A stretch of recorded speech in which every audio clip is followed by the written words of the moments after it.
Hello, everybody. Welcome to the new episode of Piano Star Masterclass. I'm your host, Brian Lin. The Piano Star Masterclass is a 30-minute interview with a guest teacher, followed by an hour of masterclass performed by two students. During the live stream, you can ask us any questions in the chat, and we will do our best to answer them.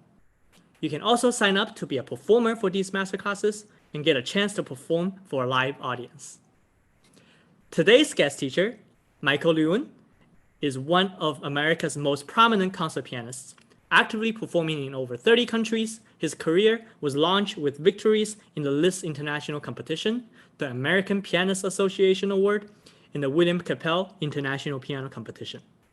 His numerous recordings have won a Grammy Award and a Round Glass Music Award. He is professor and head of piano at the Boston Conservatory at Berklee and director of classical music for Ethos Music in China. He gives masterclasses worldwide and has taught many prize-winning pianists. He is a Juilliard School graduate and a Steinway Artist. To learn more, visit his website at www.michaellewin.com. So now, without further ado, let's welcome Michael.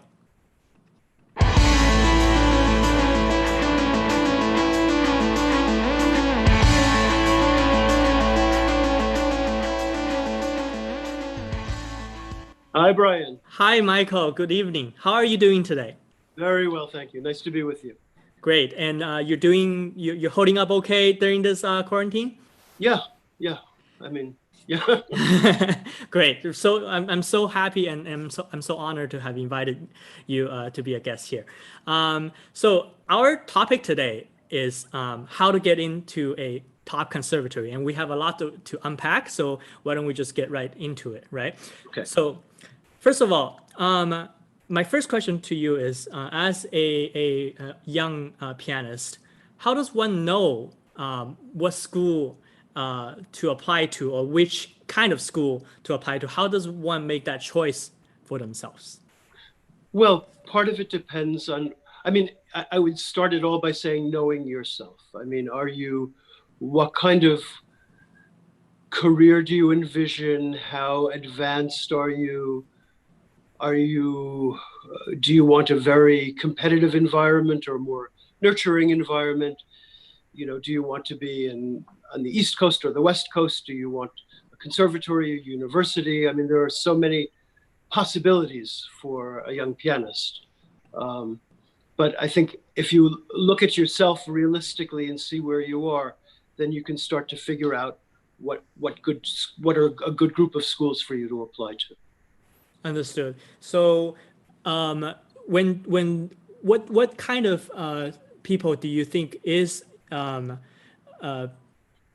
what kind of, let's put it this way, what factors should one consider, do you think, when they choose, how do you choose, you mentioned small or large, right? So you Right. want to know, which cities, are there any other kinds of things that one should consider when they think about applying?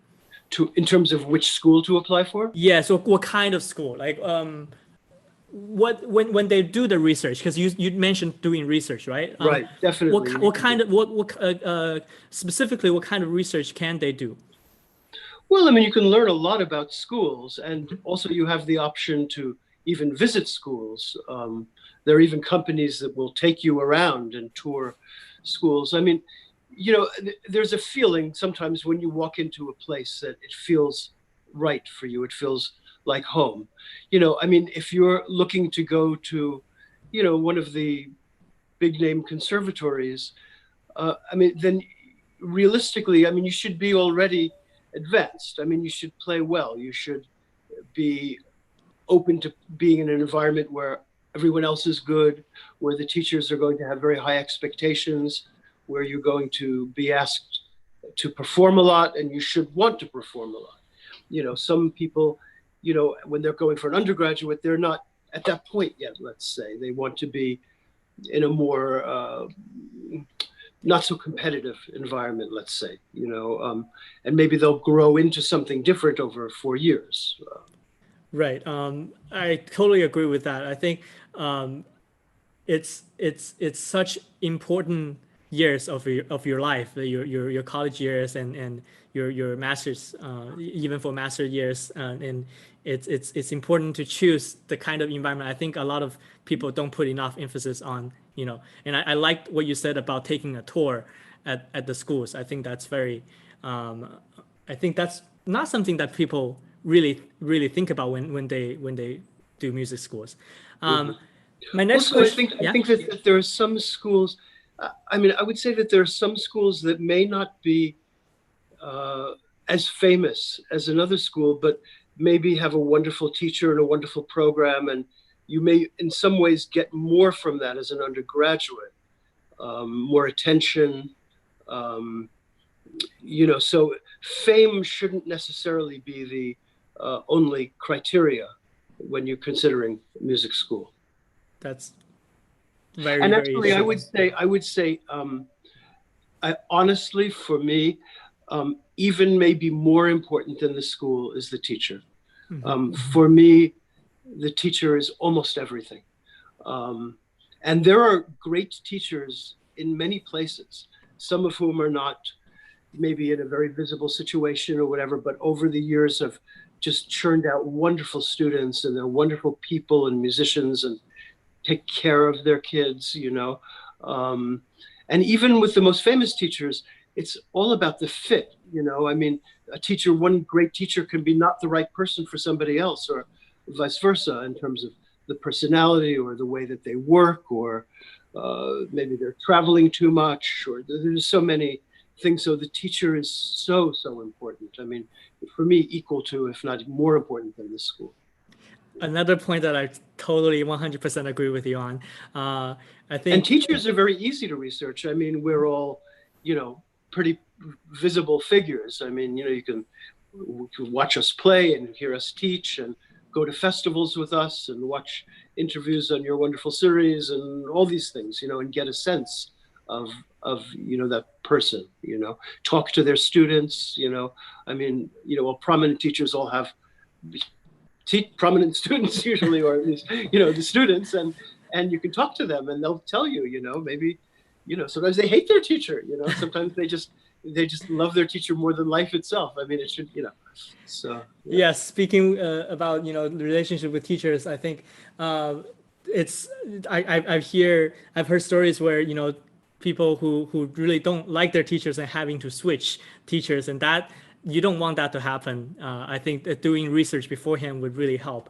And just speaking from my own experience, I've had upwards of 7, 8 teachers throughout my life, and I think some of them I still keep in touch with and have grown to almost fatherly, motherly figure for me. So I think that speaks to how important. I don't know if you remember, are some of the most important people in your life your teachers as well? Absolutely. And teachers, they give in different ways. I mean, some are more formal, some will embrace you like family. Maybe the most important teacher to me maybe was never let me in 100% personally. He was all about the music, but he gave me everything about the music. There were ones that, this is all different, and, I mean, you want to avoid disasters if you can, and as far as what you say about switching teachers, I mean, I feel strongly that if it's not working out with a teacher, that you should switch, and that even if the teacher is upset, I mean, this is your life. You're spending a lot of money to study, and you should have, a wonderful teacher, feel like you love your teacher and they're giving you everything you need. And if they're not, for whatever reason, and all schools will allow that to happen.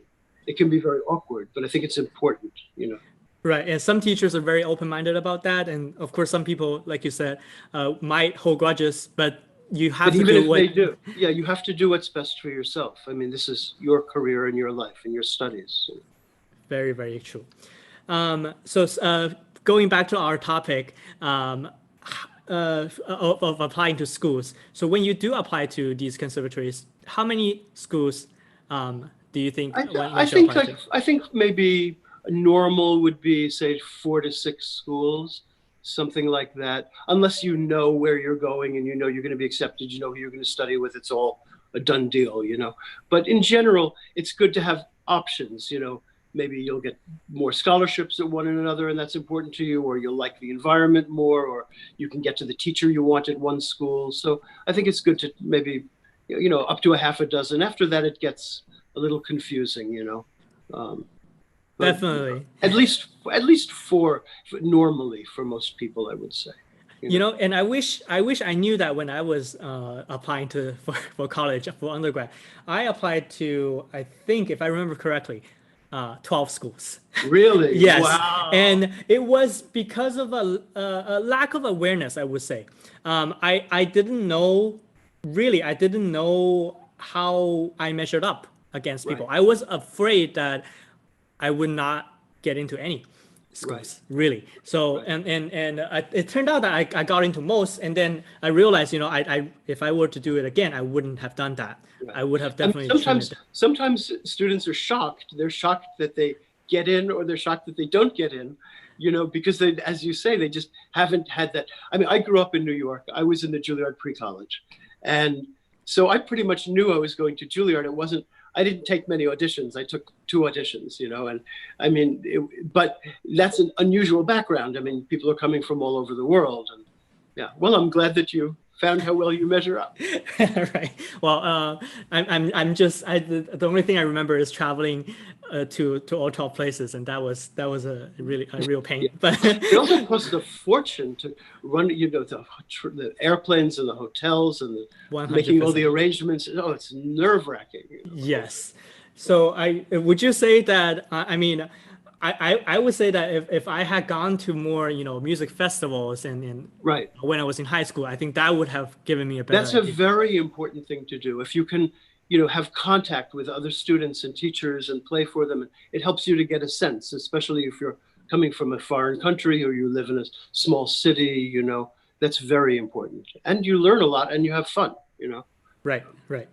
So for those, I get a lot of people ask me this following question. They ask me, you know, what do you need to apply to a conservatory? Do you need SAT scores? Do you need, you know, you won't believe the number of questions. Okay. Yeah. So do you want to just quickly clarify, you know, what is important and what do you need to apply? Sure. Yeah. Well, I think that universities maybe factor in academic performance in high school more because they tend to be a little bit more academic in general. But a conservatory is really, you know, a glorified trade school. I mean, it's, you know, you're there to study music and to perform and, you know, and so, I mean, from the piano faculty standpoint, we don't really care. As long as you graduated from high school, we don't care what your grades were. I mean, we like it, of course, if you're smart, you know, but that's not important to us. I mean, you need to really be worrying about preparing your audition program. I mean, that's the crux of the matter in terms of acceptance to schools. Sometimes admissions offices may get involved with scholarship things or all sorts of other things, and they want to make sure, like, if you're an international student, you need to make sure that you get the TOEFL score that you need. That's very important. Yeah, so I mean, most schools require a Baroque piece, including a fugue. So it's usually a prelude and fugue, a classical sonata, you know, Mozart, Haydn, Beethoven, a romantic work, decent size, and if it's a graduate degree, you know, big piece, and a 20th or 21st century piece, a contemporary piece, and an etude. I think Juilliard is the only school that requires 2 etudes. I'm not sure. I believe so, yes. Maybe Curtis, I'm not sure. But generally, it's those 5 pieces. And that's what you need to prepare. And the choosing of that repertoire and the way you play that repertoire is, you know, 90% of acceptance. Right. That's what I tell people too, that the audition is almost the most important thing. It is totally the most important thing. I mean, if somebody has, you know, if TOEFL requirement is 85 and yours is 50, then maybe we can't get you into the school because admissions is going to get involved, you know, or if you didn't get a high school degree, it's, you know, these kinds of things. But basically for a normal student, it's all the audition, all the audition. Gotcha.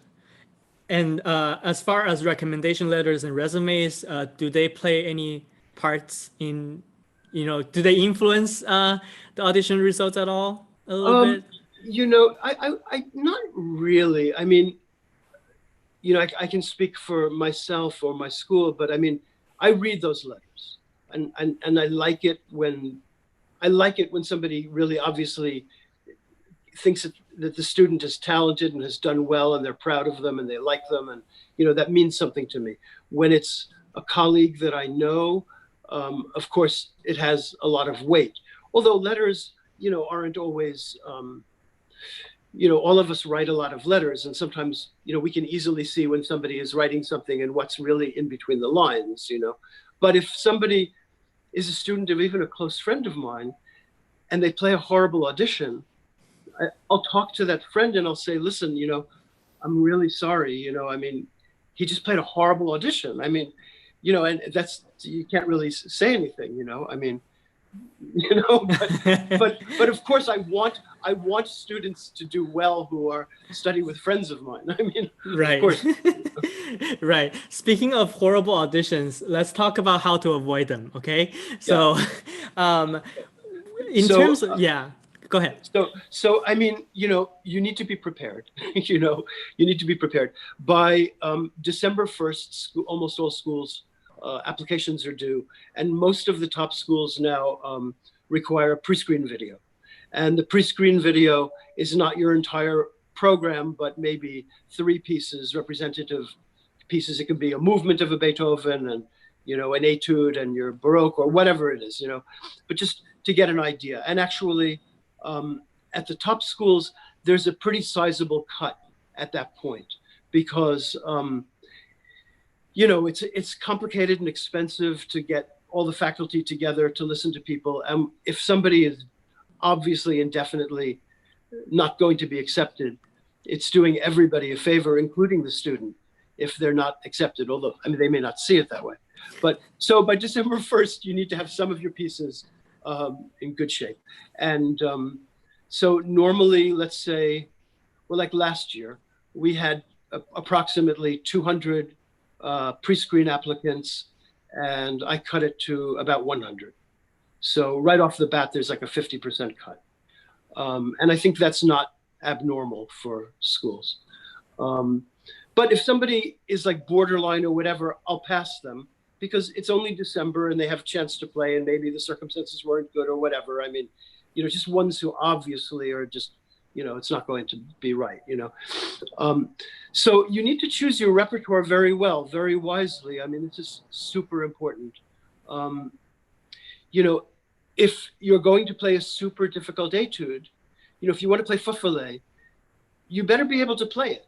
You know, otherwise it's not going to impress anybody if you sit down with a really, just a terrifically difficult piece and you can't play it. That doesn't help you. It's better to play something that you can play, you know.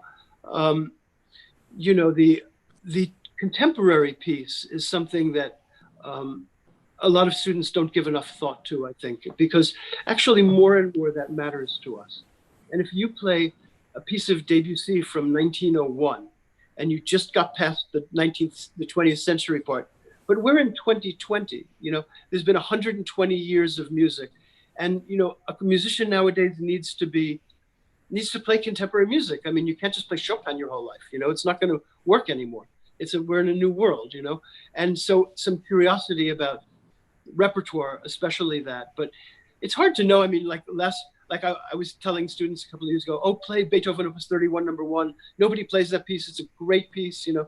This year at auditions, like dozens of them, one after the other, are playing Opus 31, number 1. They go in cycles. You can't predict it, you know. But I mean, I don't think it's a good idea to play only the most popular pieces for everything, you know. You want to pick a balanced program that shows you well, you know, and that's important, and be prepared, you know.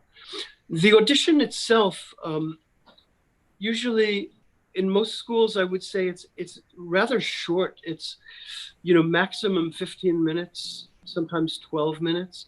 And that seems so short. I mean, you spend so much time working and you fly somewhere and you play and you have so many hopes, and and you see I'm getting 13 minutes to play an audition and you think that's unfair. But actually, usually within 2 minutes, we have a pretty good idea. I mean, our minds can be changed, but so that means that what you play first on your audition program is super important. And some students think, oh, they have to go chronologically. They should play Bach first, But actually, the only thing that most schools will give you a choice of is the first piece. What would you like to play first? And you should play what you are most comfortable with, what you feel you've performed the most, is most solid. You're going to be a little nervous and jittery, and you're adjusting to a new piano, So that's really important, because normally for most schools, we're going to hear parts of every piece. But it may not be the part that you think they're going to hear, and so this is why your program needs to be prepared, all of your program. Don't think they're not going to hear the fourth movement of your Beethoven Sonata. Very often at my school, we very often hear just the fugue of the Bach, because the Bach is on there for us to see your ability to play contrapuntal music. And so that's really what we hear. Not always, and if they start with the Bach, we'll let them play usually the whole thing, but, you can expect to be jumped around. So you need to be poised and you need to be prepared. And you need to understand that you're auditioning to be a student at this school. You're not auditioning to be a professor at this school. You're not auditioning, to make your recording debut. You're a student, I mean, we want you to be a great student, but that means that, sure, maybe something is overpedaled. Maybe you miss a few notes. Maybe you have a teeny memory slip in something, whatever. Don't get thrown when you play. If you play a good audition, little things will be forgiven, We want to see that you're musical. We want to see that you love music, that you have something to say in the music. And I think you need to give a lot of thought to your sound quality. And this is true also for, when I judge international competitions and I talk to, other judges, and I say to them, like, what's the most important thing to you in this competition for this pianist? And they'll all say the sound. Everybody says that, the sound. Because the sound is everything. When you hear 50, 100 pianists playing on the same piano in the same room, then everybody's sound is different, and if your sound is ugly, it's not nice. If you make a beautiful sound and you have sense of stylistic awareness, and you're listening, we see you listening, that matters so much, Understand. Wow, that was very, very. I was a lot of great information even for me, and a lot again. Some of the things that I wish I knew if you think of the greatest pianists, your favorite pianists, almost all of them have an identifiable sound, because the sound is our DNA. It's our method of speech and communication, and it's so. I mean, in a sense, playing the piano is a lifelong quest to work with sound. Right. So often, I think in our early stages of piano study, students rush through things too quickly, and they just want to play more and more and more pieces without really, and then they play so many pieces mediocre, in a mediocre way, right? Instead of also like also a lot of boys especially, but let's say you get to about 16, and all of a sudden, like, you're starting to become a virtuoso, and you're playing big pieces, and you've got great octaves, and you can play loud and fast, and you start banging, and it's very often there's like a year or two in there. It was true for me. I mean, I think my sound for about a year was just horrible, I mean, I was just like, I was showing off, and like all of a sudden I could play everything. And I was just, and I had a teacher who just like, that's it for that sound. Like that is it. It's like, you make a nice sound. I don't care how loud you play, how fast. If it's not a good sound, you just get out of here. It's like, and that was like, whoa, but that was really important for me. And I think some kids, they have no idea how they sound. I guess recording yourself is a good idea, Right. So that's when we really, talk about the details of sound, that's a whole nother topic, I think. Yeah, that's everything. But that's definitely important. So I just want to get a little more specific on the audition. So during an audition, right, you're playing, and as you said, before, you played 2 minutes, the judges already have a pretty good idea. So does that mean that what does that mean really? So when you, let's say you're playing and then you're cut early, or if you're playing longer than usual, does that mean anything at all? Like well, I think when sometimes it does and sometimes it doesn't, but when you're on stage, you cannot think about that. That's what you just have to be prepared to play anything. I mean, if they say play it backwards, it's like, fine, okay, whatever. I mean, you just have to be prepared. You can't know what they're thinking, so you just have to keep your cool, keep your poise, and just, if you're not happy with something, just try to make the next thing better. If you are surprised that they stopped you suddenly and you thought you'd play longer, worry about it after the audition. Just don't show anything on your face. If they ask for the third movement of Beethoven Sonata and you thought, there's no way they're going to hear the scherzo of this Beethoven, and do not make a face like, oh, like, that's, we're like, we don't like that, just keep a straight face. We'll know soon enough if you're not prepared with it, but I mean, just try to play beautifully. I mean, I think it's something, that I wish people had told me, and I wish I could have believed it, but we want to like you. Every professor listening to entrance auditions, every judge at an international competition, we want to love you. There's nothing more beautiful and exciting to me than to hear a great talent. I'm sitting there just waiting to fall in love with your playing. That's my starting point. I want to love you. I want you to be great. I want you to be somebody that I want to really to work with and to have. And I want to reward. And so instead of thinking of us as executioners, you should think of us as people who really are positively disposed towards you. Gotcha. And what if the judges talk to you? Does that mean anything? Well, sometimes they do, sometimes they don't. Sometimes judges will talk to not judges. I mean, no, the jury, the jury panel. Yeah. Sometimes it's because of English. Sometimes we think that a student maybe doesn't understand anything that we're saying to them, and so we maybe ask them a question or something, because just to see if, because it can be very difficult for the student and the school if that's a big problem. It's less important to us as teachers, but it's important also because we need to communicate with you. I sometimes no, I mean, very usually there's not that much talking, but when they do, usually it's actually sort of positive.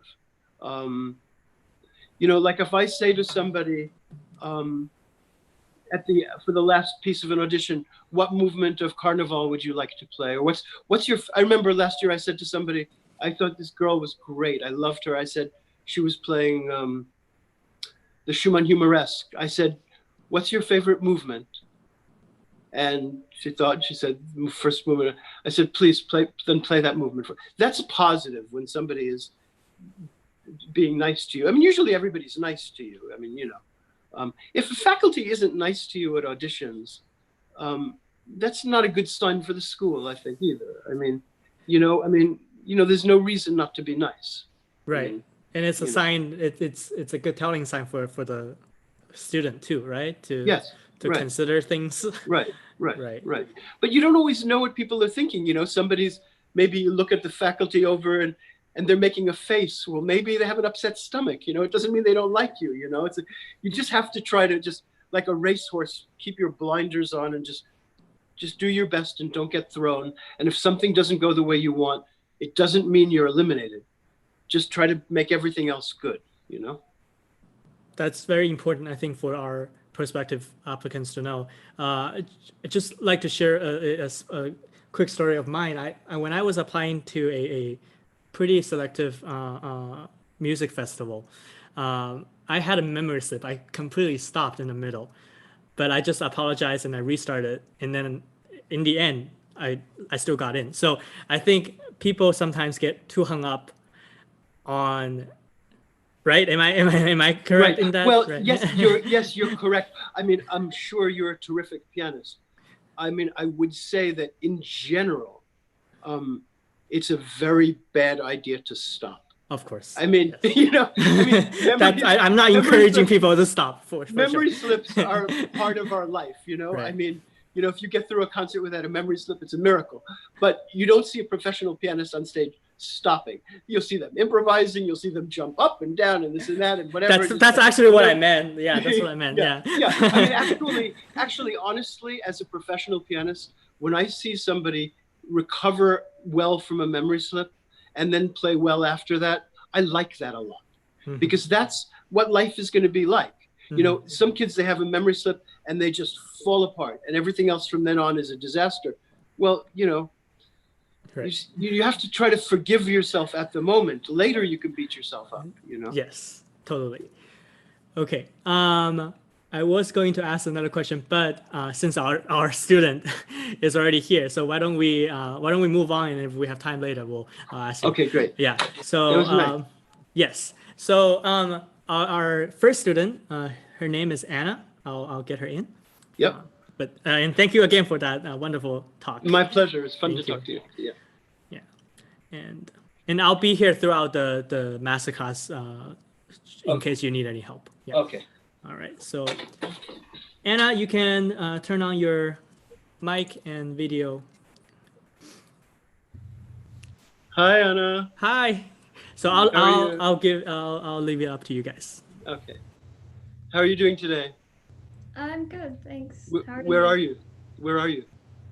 I'm in Sag Harbor right now. Sag Harbor, New York.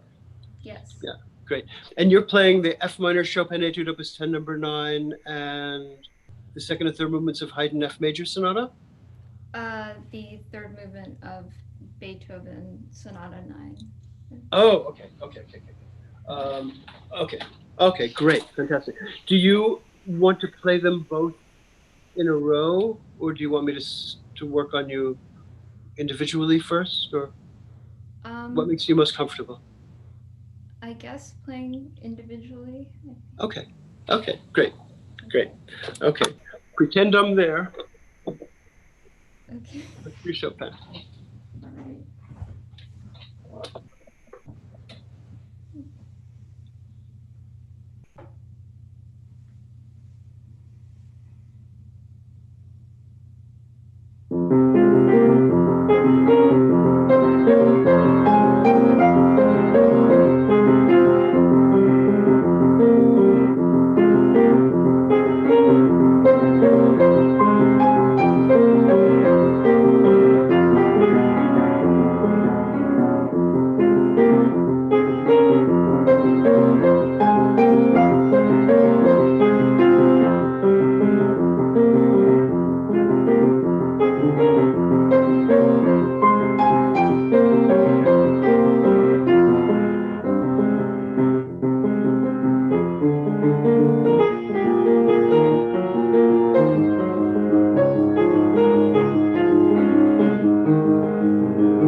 Good. Very good. Very nice. I'd stay on the last note a little bit. Don't just, come off abruptly. Very good. Okay. So the etude aspect is the left hand, right? But the right hand is the music. And this is very often actually the case in Chopin etudes. So he writes, what's his marking in the beginning? Do you have the music there? Yeah. Allegro molto agitato. So, not just agitato, but molto agitato, very agitated. So I think you're a tiny bit slow and a tiny bit calm. You could be a little bit more crazed. This piece has a lot of, this kind of like schizophrenia almost, So the theme, can you see me here? Let me try to get the piano. How is that? Good. Okay. So you have this portato theme, right? I think that they're portato, but they're also under a 2-note slur. So I think the second note should be less, not more.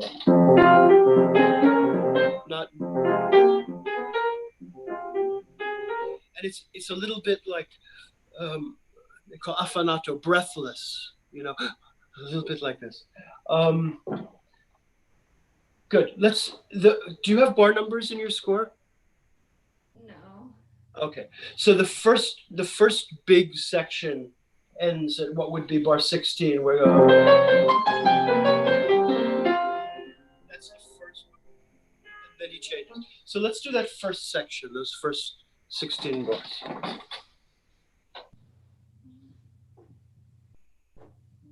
Try a little faster.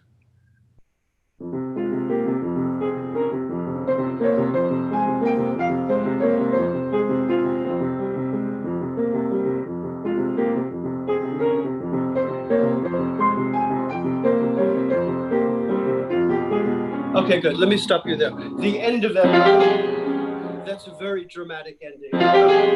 He does it a few other places.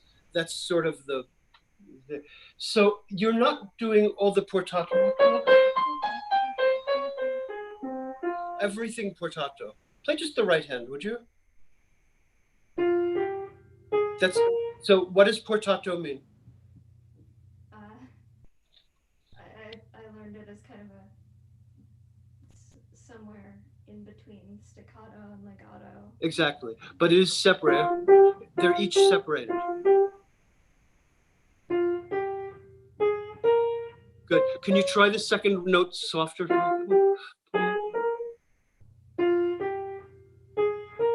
Good. Go on.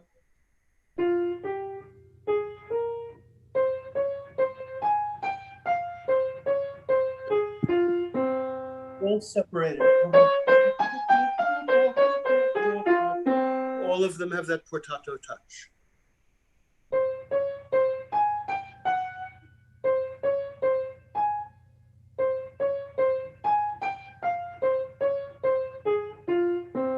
Good, good.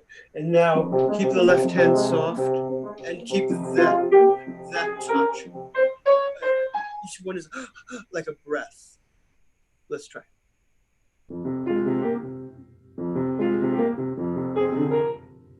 It sounds like you're slurring, like you're doing, and it sounds like the second one is too loud. Even equal would be okay, but they both have to be not louder on the second note.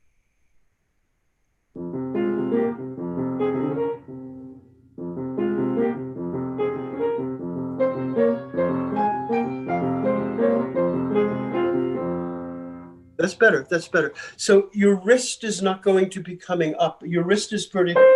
It's like each one it's coming almost from this part of your arm. So rather than this kind of thing, bum bum bum bum bum bum bum. Each one from your arm. Try again. It's getting better.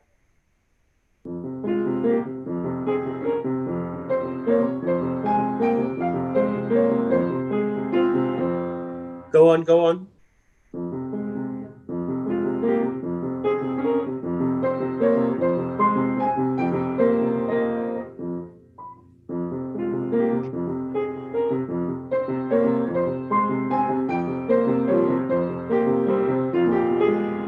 you make that very like, very dramatic. Just try to play just that.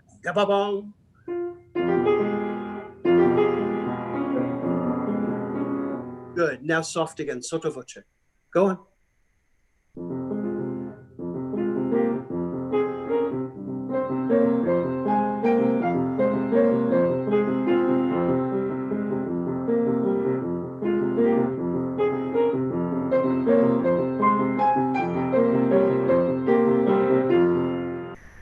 Good. So that's the end of your section. It's at the end. And now you're going to change completely your sound and the mood. It's like a dream, you know?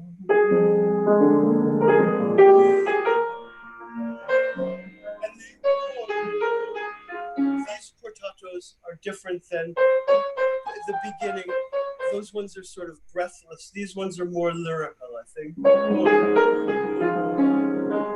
They're still portato, but it's a different sound. Let's try this new section.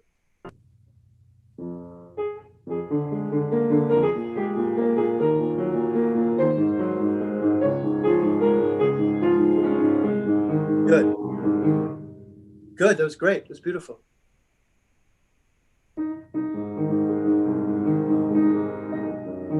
Yeah, and that's sort of when Chopin jumps an octave, he's thinking of a singer, which is an octave. It's a big jump for a singer to do. So it almost implies that you're going to take a tiny bit of time to reach that high note.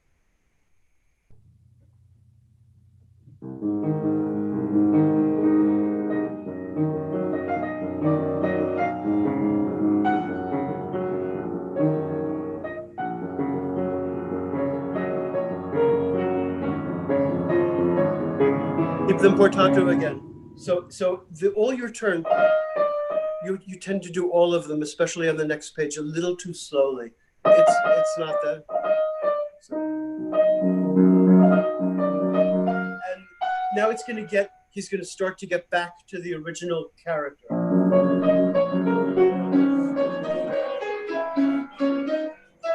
He's starting to get more and more passionate, so let it open up, but stay portato. Okay, let's go.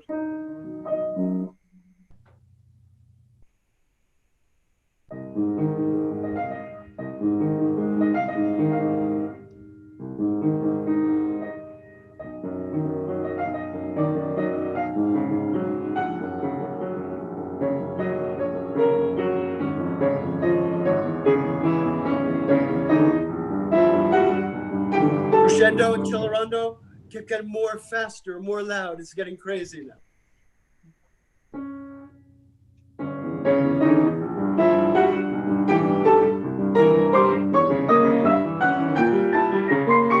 That's the big one. That's just like in the first one, you know. But now he's hysterical with that idea. That was very good. That got very exciting. Feel the hemio. Feel those slurs. Dee-yum, dee-yum, dee-yum, ba-ba-bum. The triumphant. That was great. Can you go from there?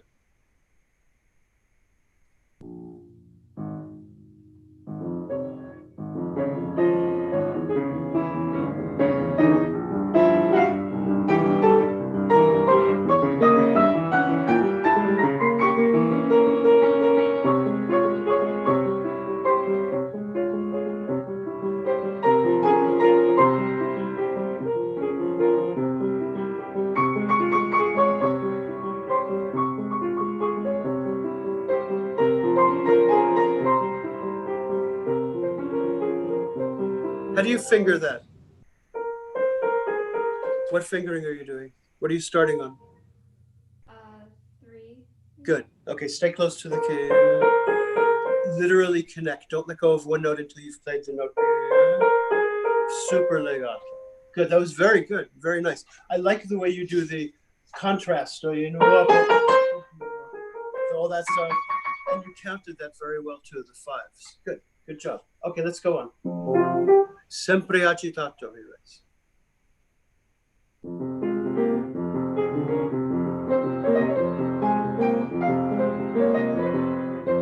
so those are the ones that are too slow. So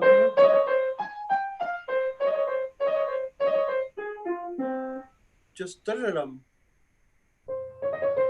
That's right. That's right. So it shouldn't sound, you know, calculated. Sort of, but just an ornament, you know. Go again.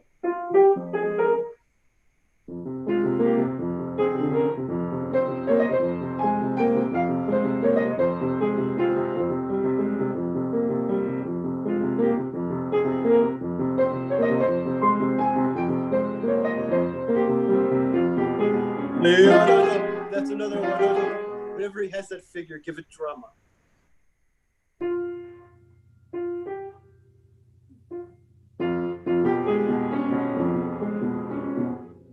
Good, much better. Yeah, that's always like the end of something, you know. That was all good. You're doing 2, right? 2, 3, 2, 2. That's right. That's right. You'll get used to it. It's just different, you know. You want to go from there? From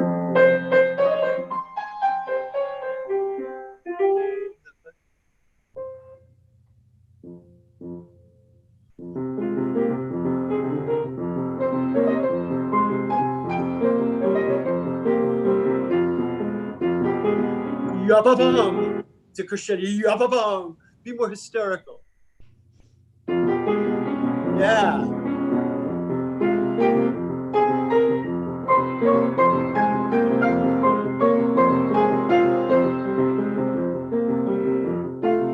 Well, what happens here? What happens here in the music?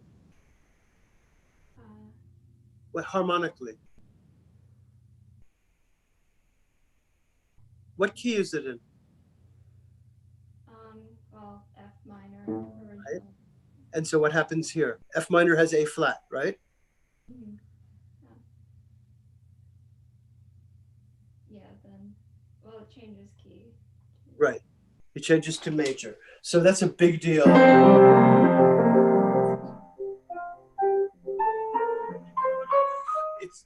It comes down, it's piano. And now a sequence. And then a long phrase. And then at the end, our friend. So start soft and make a plan.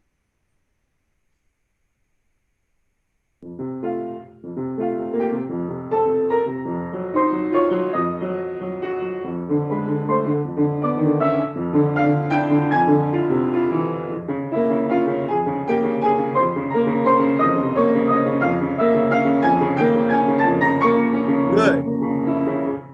That was good. It was good. Sorry. I know it's weird when I talk through your ear there. That was very good. I like that a lot. You're taking these Fs with the right hand? No. It's much easier if you take those notes with the right hand. You're jumping with the left? Is that what you're doing? Yeah. No, nobody does that. So it goes, and now you use the second finger for those 2 Fs. It makes it much easier. Yeah.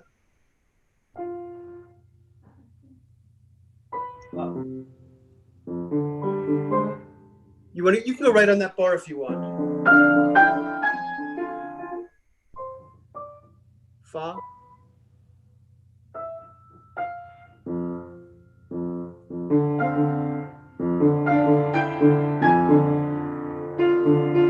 Yeah, you'll see. It'll help a lot.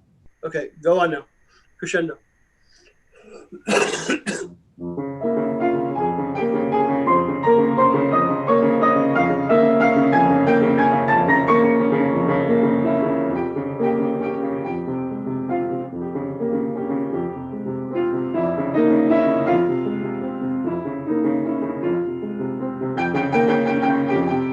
Okay, good. Anna, so the first one is good. This one, the soft one, this is the softest note. 2-note slur. And then you can take a breath. Otherwise, you need to take it, make it a little bit more free, a little more dramatic. Okay. How about from, you see the piano sotto voce?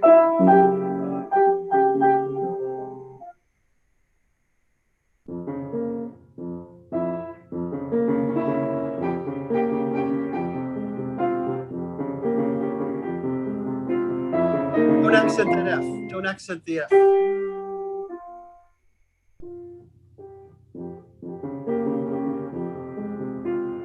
Good.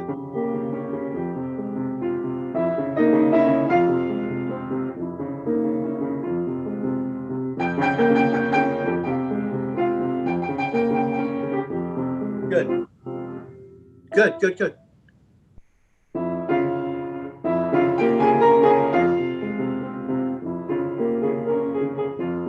That one should be sort of like a sad memory. It's like he remembers it, you know, because you have the dramatic fortissimo one.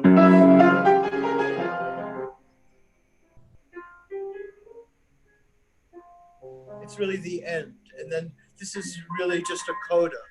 So that's a very special, like, ending one. You want to go from the fortissimo?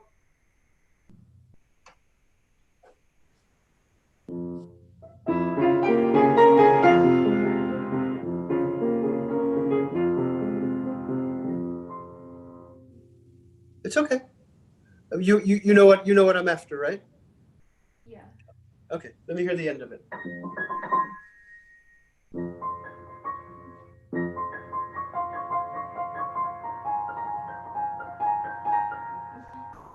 It's okay. Make sure you hear that F. You need to have that F sustain a little better in the bass.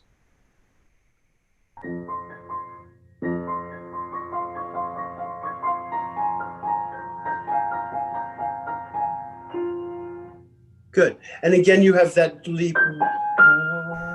The F. It's a big leap. So feel the leap of the last thing. So when we're finished, it'd be a really good idea. I don't know if you'll be able to see this later. Maybe you can see it and listen. But write down everything we talk about, okay? That's a really important thing to do after a lesson. Okay, let's see if we have time to touch your Beethoven. You're doing the rondo, the last movement? Yeah, I mean, it's probably going to take about 4 or 5 minutes, so. Do you want to ask me questions about certain places? Do you know this, what is a rondo? Well, I think it's like a dance, or that's. No, a rondo it's a form. It's a specific form, and Beethoven liked it a lot for last movements. Like all 5 piano concertos, the last movements are rondos, and he has a theme, and then he has a second theme, and he usually goes back to the first theme, and then sometimes a third theme, he goes back to the first theme, and he may keep doing that. He may have variations of second and third theme, but he just keeps returning to the rondo theme. So in this movement, this first theme of yours,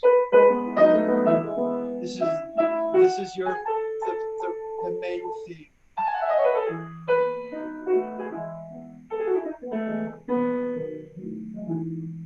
That's your theme. And you're going to vary it. And then, for example, this. This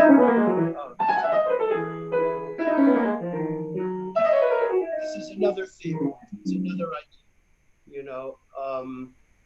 And then he'll return. This is his second theme.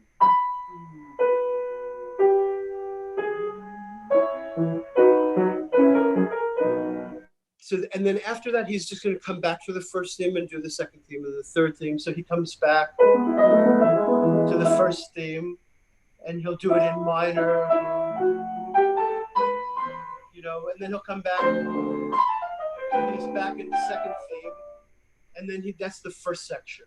And then the big middle section in G major is the third theme, where he goes the triplet stuff. That's your third theme. And that's a big section. It's important to know the form when you're playing classical pieces or any pieces, It just helps you organize. And then after the chromatic stuff, and then he returns back to the theme. It's the rondo theme. And then he does the same thing. He does the second theme, he does the third theme, and he comes back. And the last time he comes back to this rondo theme, what does he do to it? What's the last time? Well, he What's that called?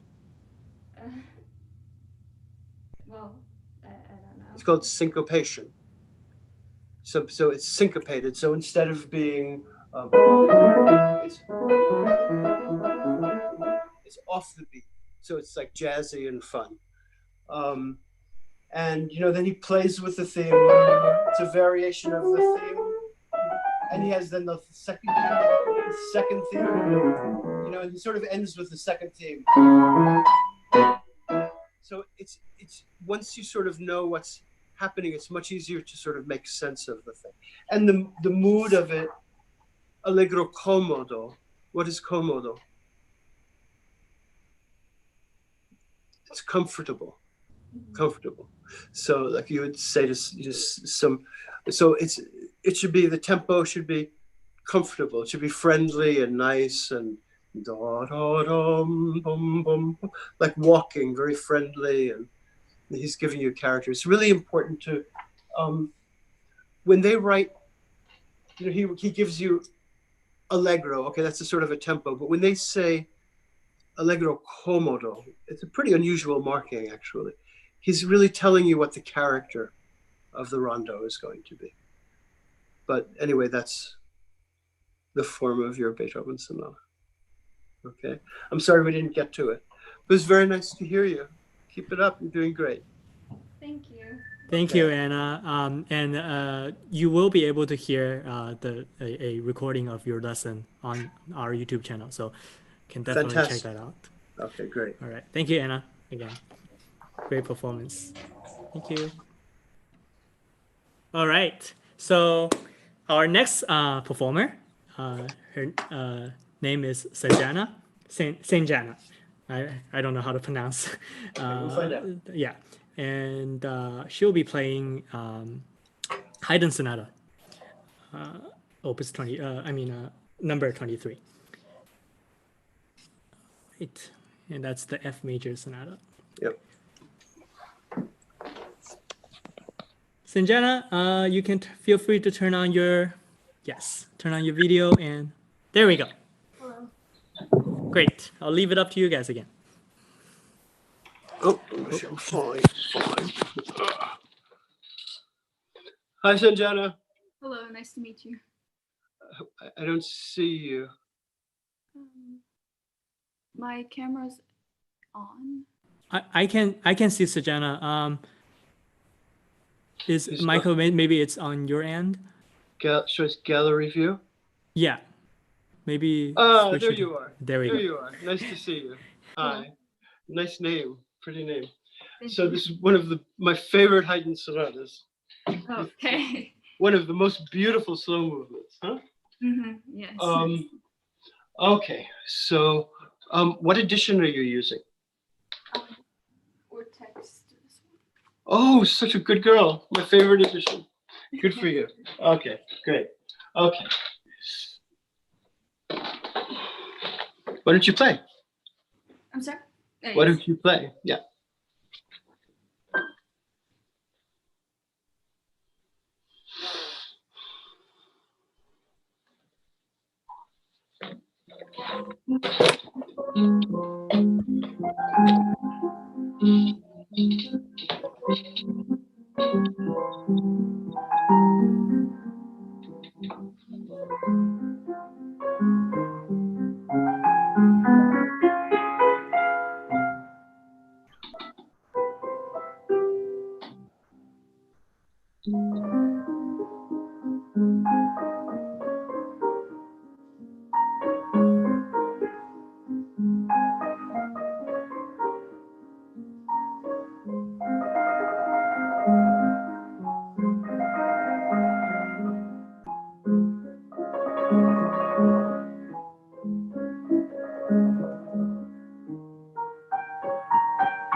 I'm sorry. Great.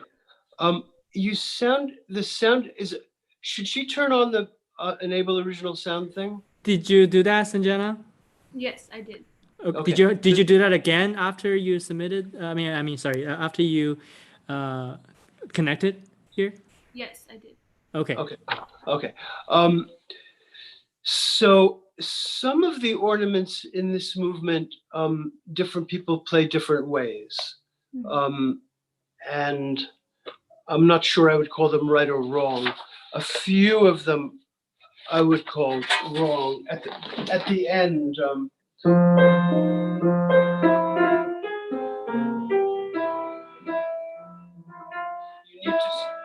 can't do it. You need to play that E natural. Do you have the music? Yes, I do. Great, fantastic. Okay. Whenever you have that figure, it's not, I think it's the opposite. It's sort of like crying.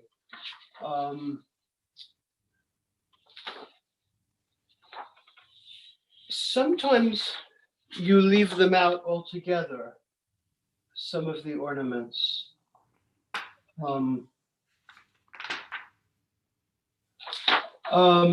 Let's start again. I'll stop you. It's good. You sound good.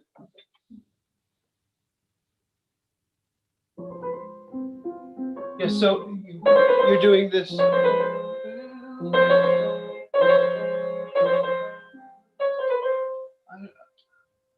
To me, what you're playing is that kind of ornament with, this like this colon thing. Mm-hmm. You know what I mean? Yes. You're doing that. I don't know, you can. But if you're gonna do that, I would sit on the D flat for a second. Makes it more expressive. Yeah, you're doing 3, 2, 1, 2? Yes. Yeah, okay. Lean on the 3.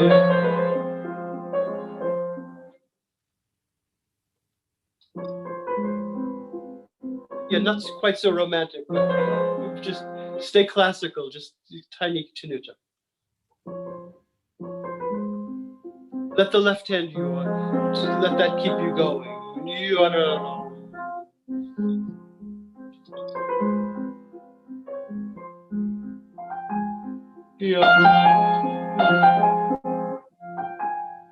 So the F is the loudest note. It's like a diminuendo. Yeah, just natural. Yeah, stay in time. Just make a diminuendo. That's it. Start again.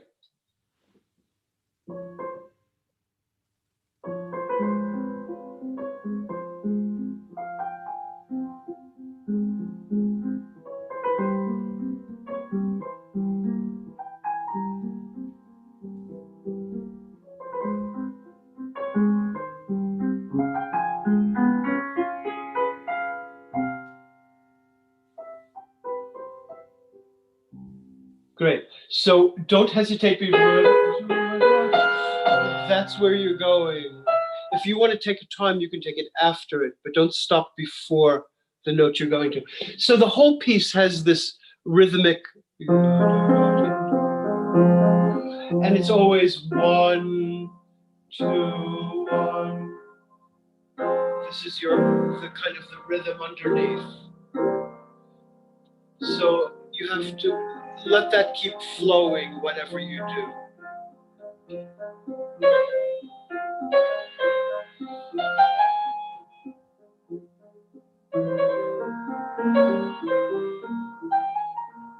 I'm always letting the left hand sort of rescue me from whenever I want to get too romantic.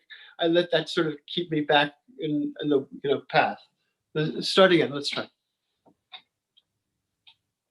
I feel like you don't really have this going, steady. So when you practice, do you ever practice that by itself? Yes, I do. Left hand? And when you practice left hand alone, what are you thinking of? To think in like twos and not like ba ba ba ba ba. When you're practicing an accompaniment, it's a great way to practice it is to be thinking about the hand that you're not playing. Singing,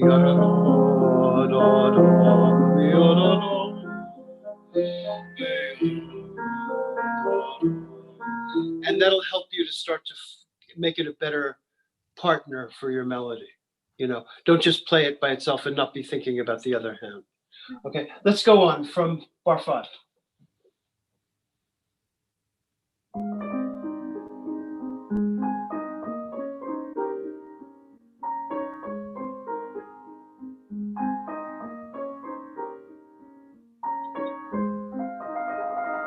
Yeah, so that rhythm is wrong. It's 1, 2, 3. You're chopping the E flat. You're doing it's 1, 2, 3, 1. See what I mean? When you think of this thing,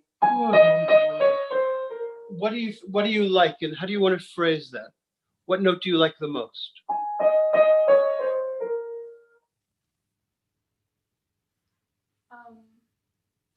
I try to diminuendo each one. So your top, that's the loudest note? I don't know, I think of that one.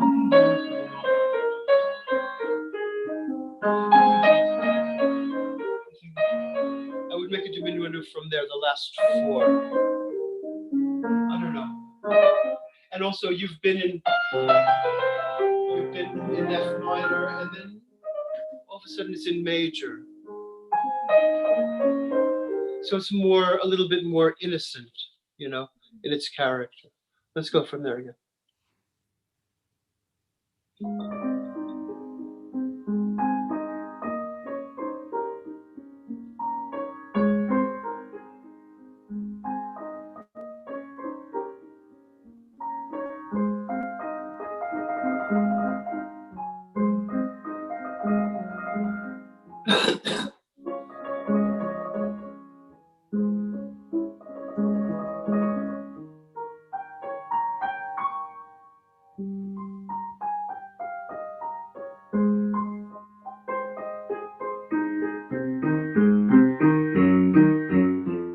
Good.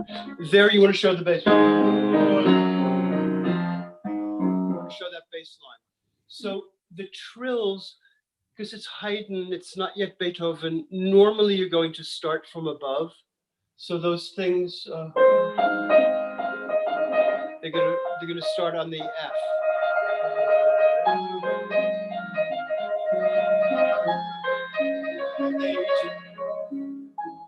I think the first 3 make a crescendo. And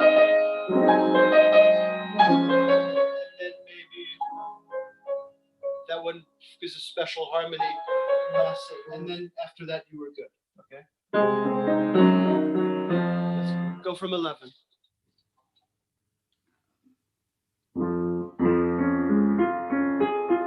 You can be much better. You're trying to play legato?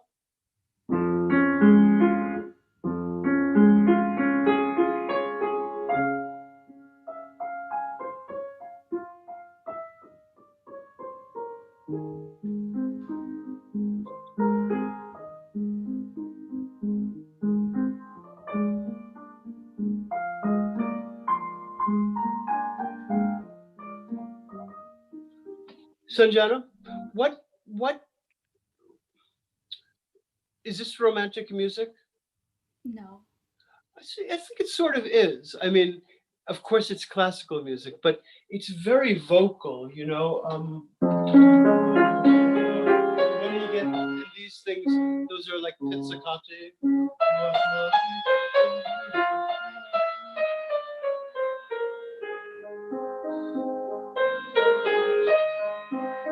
And then more.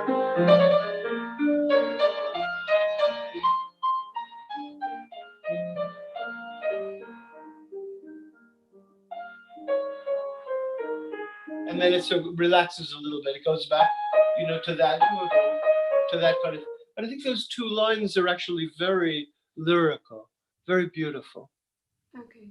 I was just a little bit hesitant on how much to like pull, I guess, the rhythm. Well, you know what? It's always good to do more, and then, you know the sculptor Rodin. Have you heard of him? Rodin. They asked him, he would make these beautiful sculptures, like the Thinker in Paris, and somebody asked him how he made a sculpture, and he said, well, he found a perfect piece of stone, and then he just removed everything from it until he had his perfect sculpture. So in a sense, start with your big thing, make your big romantic thing, and then you can start to trim it away and put it into style. But if you start from the bottom, it's hard to go up. Okay. So try once playing it, play out more. Okay.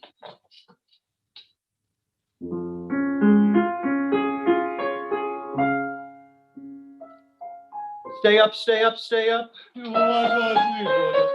Stay up, it's romantic stuff.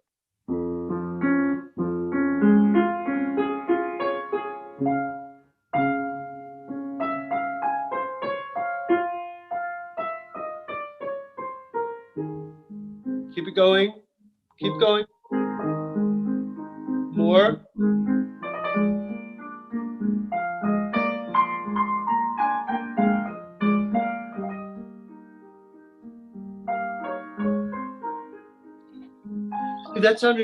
That was beautiful. That wasn't too much, actually. You know, you're very smart and you have very good taste. So that means you're not going to do something vulgar or something, you know, just out of style. So let yourself, you know, open your box a little bit more, you know. It'll be more fun to play and more communicative to people who are listening to you. That was beautiful. Okay, let's go on.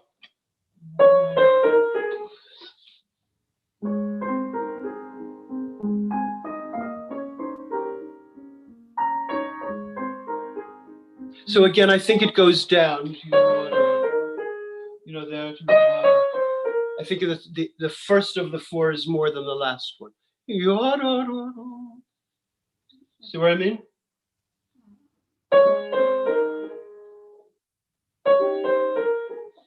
Okay.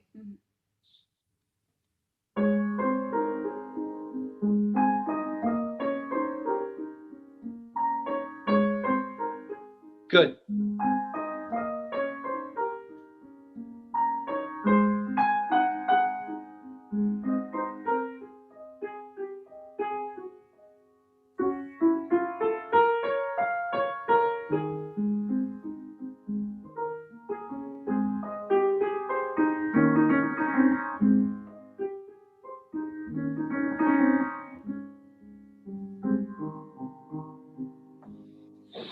Good. So I'm going to just tell you a few things about those two lines, and then maybe we'll jump to the third movement so we can touch on that, okay? I think you need to have a longer phrase.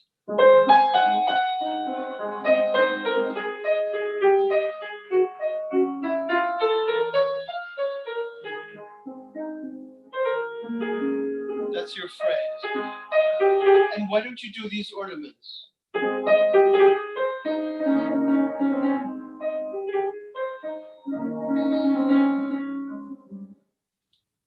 Okay.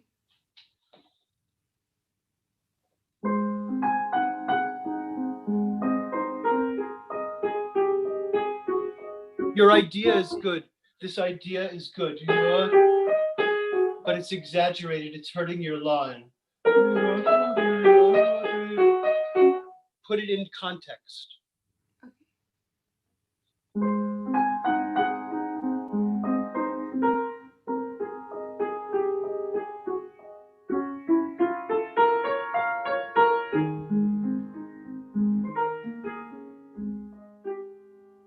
Ta-da-dum.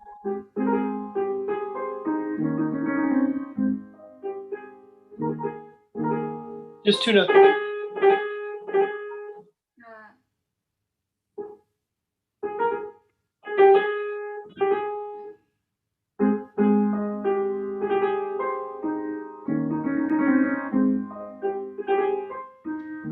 And I'd probably do the second one a little bit like an echo.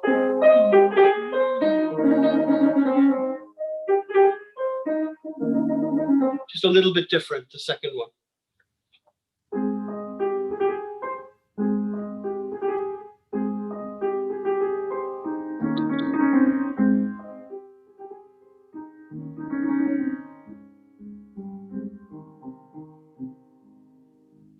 Good, good. It's very nice. It's very good. So, and like in the last line of the 2 pages later, again, do those and do them fast, not slow. And there were a few other of those little ornaments that were you left out, but good job. Okay, so show me the finale.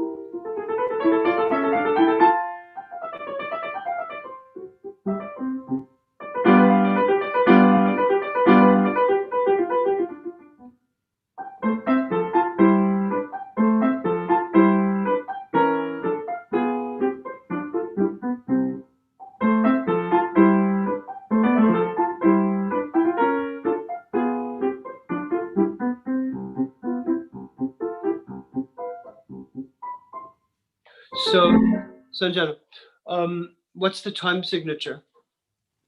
2/4. So what does that mean? What does 2/4 mean? What does 4/4 mean? I'm not sure. Okay, so the bottom one refers to the what your beats are. So it's quarter note. 4 is a quarter note. Like if it was 3/8, it would be 3/8 notes. So you're 2/4, so it means there are 2 beats in the bar, and the quarter note is your beat. So there are 2 quarter notes. So it's not 1 2 3 4 1 2 3 4, but ya pop pop pop, and it's marked presto. So you need to be much faster. It's so elfin and cute and funny and showy, sparkly.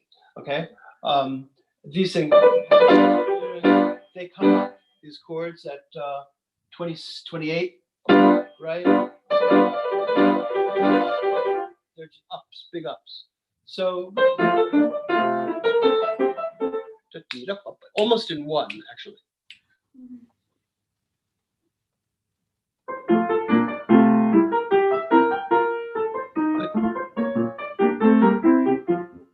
Good, and that's funny. That was great, great, good. Play again. It's good.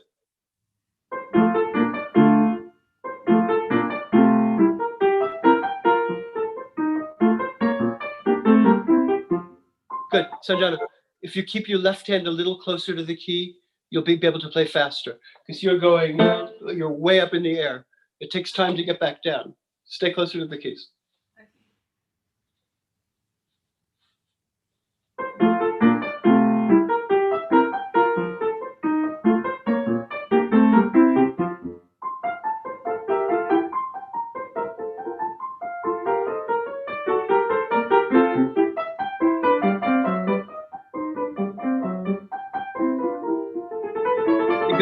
So you can't slow down there. You slowed down even when you were playing slow, actually. Just stay in time. You make a retard there. You can play staccato.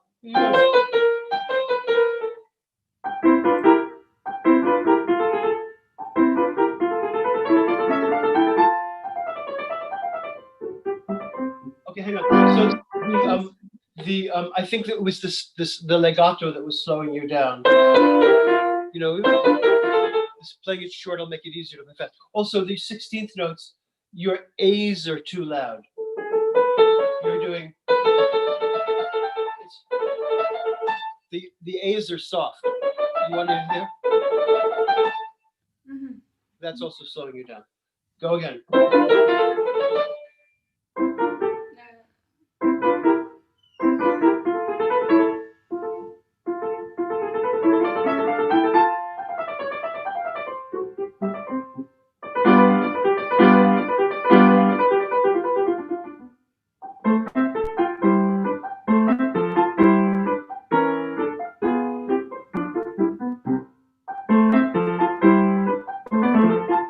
That thing can be really funny. Because he goes, first of all, instead of going, he goes, that's like he clips them with the dot and the rest. And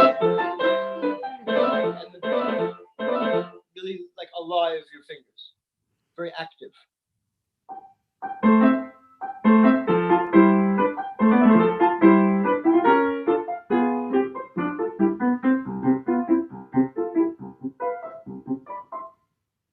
Good, great.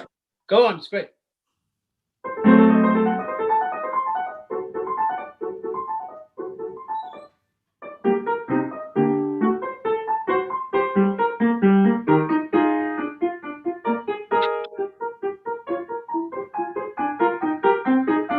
Your B flats again, your inside's too loud. The B flats.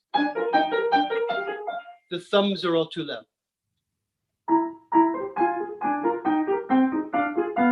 What touch are you doing? I'm sorry. What touch are you doing? Staccato. Yeah? I don't hear staccato enough. Really play staccato.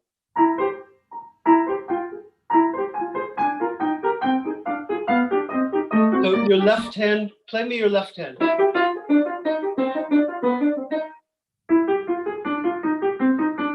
Your thumbs are too loud. Thumbs too loud. Look, you really want to hear this. The second and fourth notes are much softer. Just follow that. In both hands, actually, the same idea.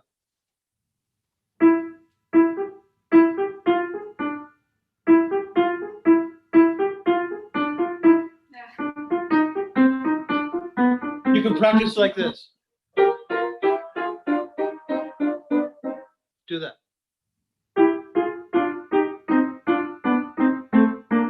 Good. Now do that with the right hand.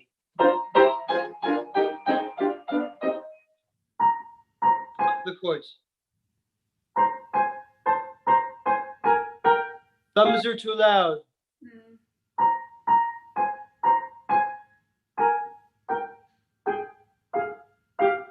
Play both hands like that together, block them.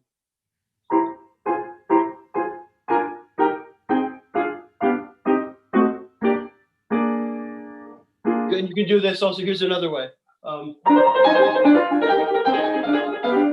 Doing each group twice, like there's 16th notes.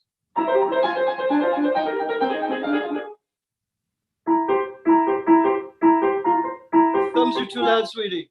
Thumbs are too loud. Thumbs too loud.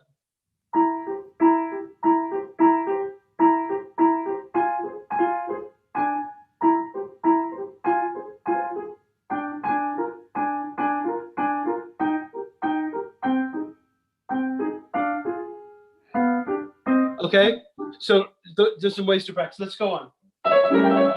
Further.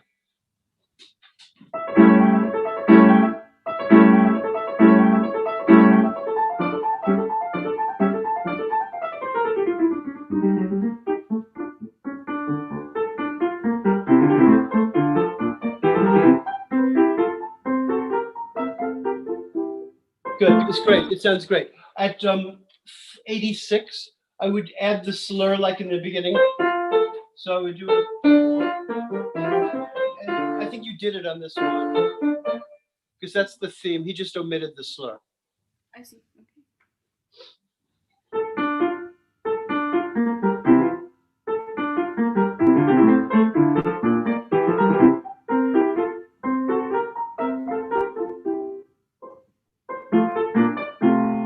So I think the goal there, when you're playing a little faster, that rest will become like a question mark. So he'll go.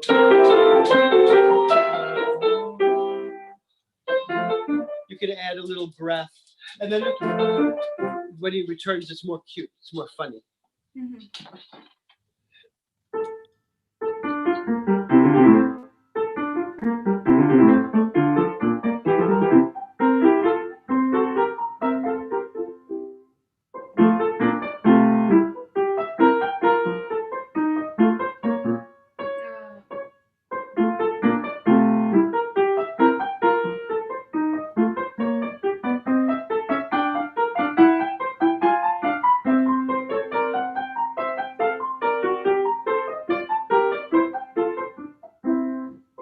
Are you making a diminuendo there? Is that your plan?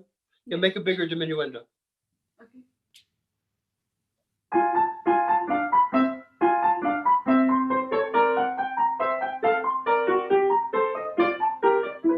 You're playing a wrong note in there, by the way.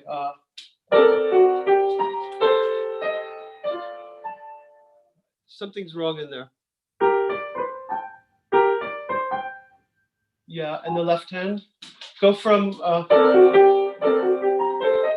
the top of the page.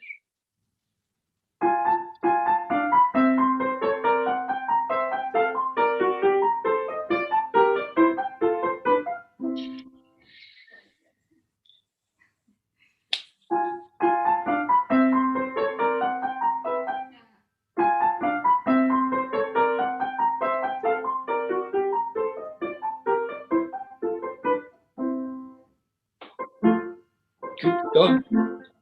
So your left hand, unless you're doing something like, you're springing off, in general, I want you to just watch it and keep it closer to the key. You'll have a lot more control. Go on.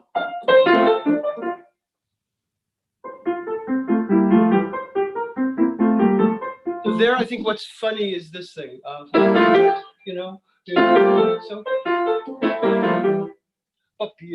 that's sort of the cute thing in that with the variation. Mm-hmm.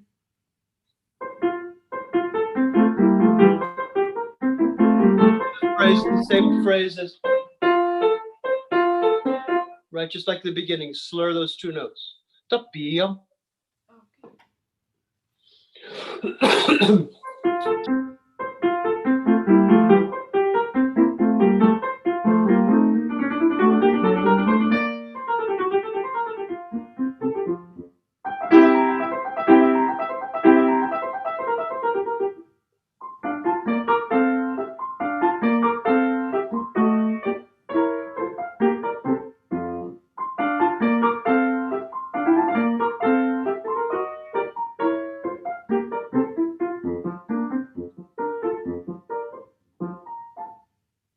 Great.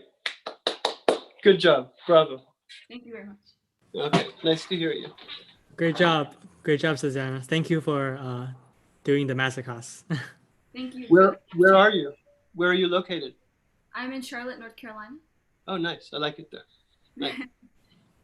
Great. All right. See you later, Sanjana. Thank you. Thank you for this opportunity, and thank you, Mr. Lewin. Pleasure to hear you. All right, let me turn on my video. All right, that was so great, Michael, and I just like to thank you for making yourself available for this and for these kids who during this quarantine usually have no performance opportunity or no really no access to these kind of Right. So thank you so much. It's a honor and pleasure to have you here with us. Thank you. Yeah. Thank you for doing this. Thank you. All right. So with that, we finished today's episode. If you want to see more piano content, you can subscribe to our YouTube channel or go to our website at thepianolead.com. If you want to learn more about Michael, you can go to his website at michaellewin.com. With that, I will finish today's episode. Happy practicing, everybody. Stay safe and have a wonderful day.